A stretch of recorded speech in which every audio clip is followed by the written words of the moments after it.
नमस्कार, प्रियंकाज फूड कॉर्नरमध्ये आपलं स्वागत आहे। तर आज आपण बनवणार आहोत रक्षाबंधन स्पेशल मिठाई। रेसिपी खूप सोपी आहे आणि घरच्या सामानांमध्येच बनवून तयार होते आणि यामध्ये रवा, मैदा, खवा किंवा बेसन पीठ अशा कुठल्याही पदार्थांचा वापर केलेला नाही आहे। खायला खूप छान लागते आणि अगदी 15 ते 20 मिनिटांमध्ये बनवून तयार होते।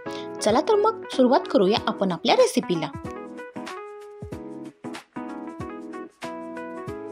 मिठाई बनवण्यासाठी मी इथे एका कढईमध्ये 1 कप इतके तांदूळ घेतलेले आहेत। हो, आपण ही मिठाई कच्च्या तांदळापासून तयार करणार आहोत। हे तांदूळ मी व्यवस्थित स्वच्छ करून घेतलेले आहेत आणि हे आपल्याला कढईमध्ये लो टू मीडियम फ्लेमवर 10 ते 15 मिनिटं व्यवस्थित असे भाजून घ्यायचे आहेत। तांदळाला चांगला लालसर कलर येईपर्यंत आपल्याला हे तांदूळ भाजून घ्यायचे आहेत।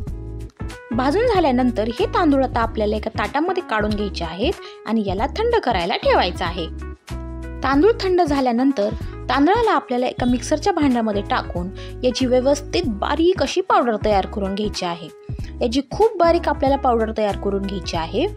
जर तुमच्याकडे तांदळाचं पीठ अवेलेबल असेल तर तुम्ही ते पीठही यूज करू शकता। फक्त जसं आपण आता तांदळाला भाजून घेतलं त्याच प्रकारे आपल्याला तांदळाच्या पिठालाही मग भाजून घ्यावं लागेल आणि त्यानंतरच आपण पुढची प्रोसिजर करू शकतो। तांदळाचं आपण पीठ तयार करून घेतलं आहे। आता एका कढईमध्ये 1 वाटी इतका आपल्याला दूध घ्यायचं आहे। दूध गरम झाल्यावर यामध्ये आपल्याला अर्धी वाटी किसलेलं खोबरं घालायचं आहे। यानंतर यामध्ये पाव वाटी मिल्क पावडर घालायची आहे। मिल्क पावडर घातल्यानंतर हे पदार्थ आपल्याला व्यवस्थित मिक्स करून घ्यायचे आहेत। यानंतर 1 वाटी यामध्ये आपल्याला साखर घालायची आहे।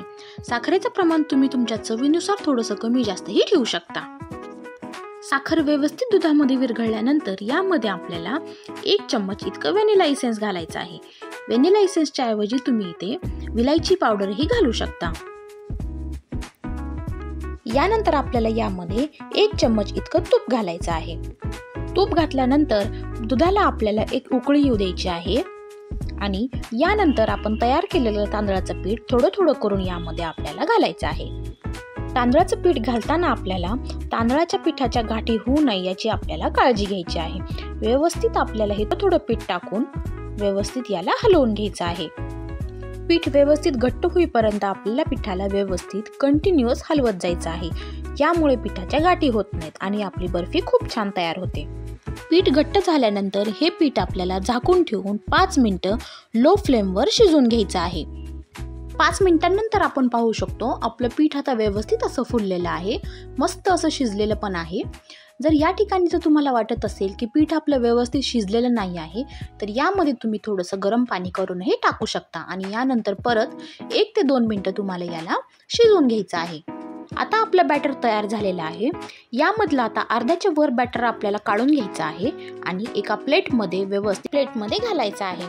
सेट करून घेताना जर चिकटत असेल तर हाताला थोडंसं तूप लावून घ्यायचं आहे आणि यानंतर आपल्याला याला व्यवस्थित सेट करून घ्यायचं आहे। उरलेलं जे बॅटर होतं यामध्ये आपल्याला थोडंसं पाणी घालून घ्यायचं आहे आणि व्यवस्थित मिक्स करून घ्यायचं आहे। इथे आपल्याला कोमट पाण्याचा वापर करायचा आहे। बॅटर आपल्याला व्यवस्थित असं मिक्स करून घ्यायचं आहे। बॅटर व्यवस्थित मिक्स करून घेतल्यानंतर यामध्ये आपल्याला फूड कलर मिक्स करायचा आहे। मी इथे ऑरेंज कलर वापरलेला आहे, तुम्ही दुसरा कोणताही कलर वापरू शकता। कलर आपल्याला व्यवस्थित पिठामध्ये मिक्स करून घ्यायचा आहे आणि यानंतर यामध्ये आपल्याला 1 चम्मच इतकं तूप घालायचं आहे। तूप घातल्यावर तूप आपल्याला व्यवस्थित मिक्स करून घ्यायचं आहे आणि 1 मिनिटं परत लो टू मीडियम फ्लेमवर व्यवस्थित हे बॅटर शिजवून घ्यायचं आहे। बॅटर व्यवस्थित शिजल्यानंतर हे बॅटर आपल्याला आपण सेट केलेल्या बॅटरच्या वर टाकायचं आहे आणि याला पण त्याच्यासारखंच व्यवस्थित असं सेट करून घ्यायचं आहे। यानंतर आपल्या आवडीनुसार यावर आपल्याला ड्रायफ्रुट्स किंवा टूटी फ्रुटीने याच्यावर आपल्याला गार्निशिंग करायची आहे आणि याला थोड्या वेळ थंड होण्यासाठी ठेवून द्यायचं आहे। बॅटर एकदा आपलं थंड झालं की यानंतर आपल्याला याच्या वड्या पाडून घ्यायच्या आहेत आणि आपली मस्त मऊ लुसलुशीत अशी तांदळापासून तयार केलेली बर्फी तयार आहे। बनवायला खूप सोपी आहे आणि खायला पण खूप चविष्ट लागते। तुम्ही ही एकदा नक्की ट्राय करा। थँक्यू।